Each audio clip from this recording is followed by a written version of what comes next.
otros temas. Yo quiero empezar por la situación del expresidente Donald Trump. Donald Trump está en un impasse sumamente difícil porque se trata de una situación económica que él no está en capacidad de manejar. Fíjense que él se ha salido de otras situaciones, él no tiene ningún tipo de objeción política para presentarse como candidato, pero ahora está atascado y eso le puede afectar seriamente sus aspiraciones.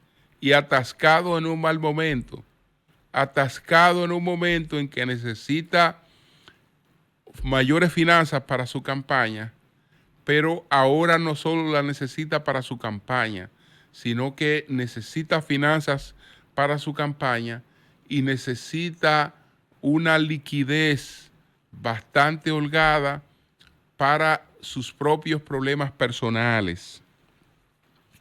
Trump, ¿quién es Trump? ¿De dónde viene el Trump que está ahora con posibilidades de volver a ser presidente de nuevo?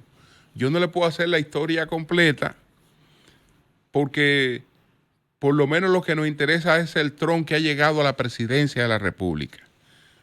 Si yo no le voy a hablar del Trump que se hizo multimillonario, etcétera, sino del Trump que llegó a la presidencia de la República y cuál fue la plataforma que lo llevó a la presidencia de la República. Ese Trump estrafalario del que estamos escuchando hablar desde los años 80, pues en el año 2003 era una figura ya tenida a menos. Era un hombre en la quiebra, a quien nadie se atrevía a prestarle 2 pesos, independientemente de toda esta fama de propietario, de gran jeque inmobiliario, pero para el 2003 era un hombre prácticamente en la quiebra. Ocurrieron 2 cosas, una mucho más influyente que la otra, aunque el punto de partida de la segunda fue en verdad la primera. Trump había publicado un libro,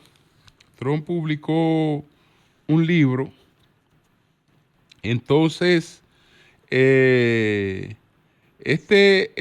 libro, el autor real de este libro, el libro se titulaba El arte de la negociación. Así se tituló un libro con pretensiones biográficas de Donald Trump, El arte de la negociación. Trump lo firmó como autor, ese libro. Pero el autor de ese libro no fue Donald Trump. El autor de El arte de la negociación fue Tony Schwartz. Tony Schwartz fue el autor del arte de la negociación.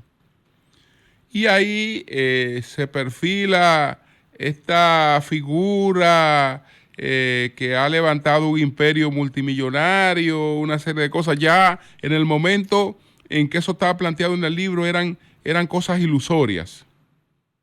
Eran muchas cosas más bien aspiracionales, pretenciosas, etcétera, pero que más o menos reflejaban la imagen de Trump.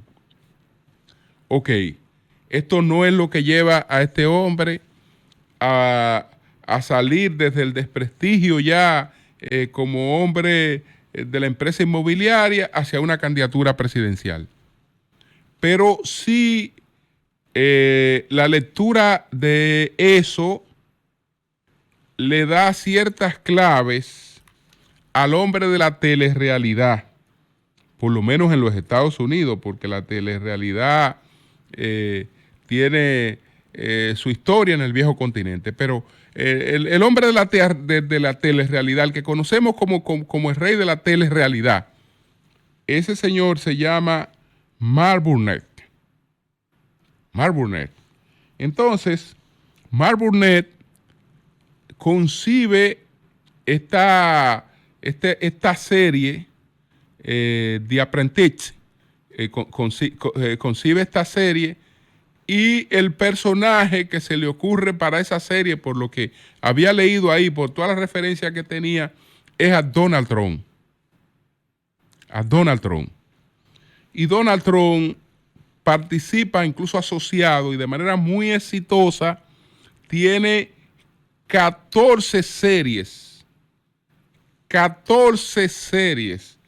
El autor más exitoso, digamos, el actor más exitoso de los seriales de Sherlock Holmes tuvo 15. Donald Trump tuvo 14 series de The Apprentice. Entonces, de esas 14 series, Donald Trump sale como el ícono, el aspiracional del multimillonario estadounidense. Ustedes saben que a veces la gente no anda buscando mucho la verdad. La gente no quiere mucho la verdad. Según Schopenhauer, la gente no está preparada para la verdad.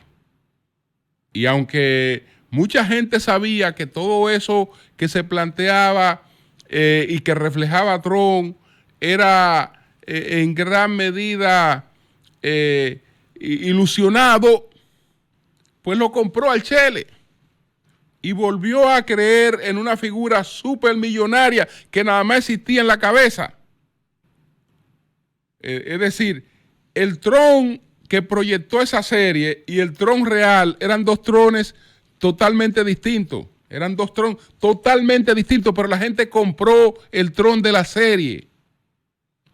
Al comprar el Trump de la serie, no pasaron 15 ni 3 o menos de 30 días después de la última de las 14 series en las que se presentó, ya él estaba en el atrio de su plaza presentándose como candidato presidencial, porque vio que se le había creado la plataforma y que tenía posibilidades realmente de emerger como candidato presidencial. Pero le estoy describiendo esto porque estamos hablando de una imagen, de una prosperidad y de unas condiciones que en gran medida fueron creadas porque la gente como que las necesitaba y las compró y las aceptó. Entonces, bueno, ¿qué pasa con ese multimillonario ahora? Con ese multimillonario pasa ahora lo siguiente. Él tiene que buscar unos 454 millones de dólares. ¿Para qué tiene que buscar 554 millones de dólares? Para pagar una fianza que le permite apelar una decisión que de lo contrario llevaría a la incautación de sus propiedades o de algunas de sus principales propiedades. Para él tener el derecho a apelar eso, que en principio fue una decisión de 355 millones de dólares, pero con los intereses ya va por 454, él tiene que buscar 454 millones de dólares que él no tiene. Y entonces ayer informaron sus abogados que han hablado con 30 de las más prestigiosas aseguradoras del mundo y ninguna quiere tomarse ese riesgo. Pero el hombre que tiene que hacer eso ahora, sí o sí, hace poco tiempo tuvo que buscar entonces otra suma, 92 millones de dólares tuvo que buscar, pero también para una apelación, porque esa es una condena por difamación e injuria. El caso de Jean Carroll, la escritora que lo está acusando de intento de violación y de que después la difamó, una serie de cosas. Entonces, él está ahí un poco entrampado, porque está la realidad de su finanza, que no es la de The Apprentice, la realidad, pero por otra parte, entonces están estos apuros. Y en recaudación, él está muy por debajo de lo que ha recaudado Biden. Muy por debajo de lo que ha recaudado Biden en recaudación de campaña. Ahí tiene un serio obstáculo Trump, que vamos a ver cómo lo puede superar para poder entonces plantearse ir por la candidatura presidencial en noviembre. Ayer, y ahí he pasado a otros temas,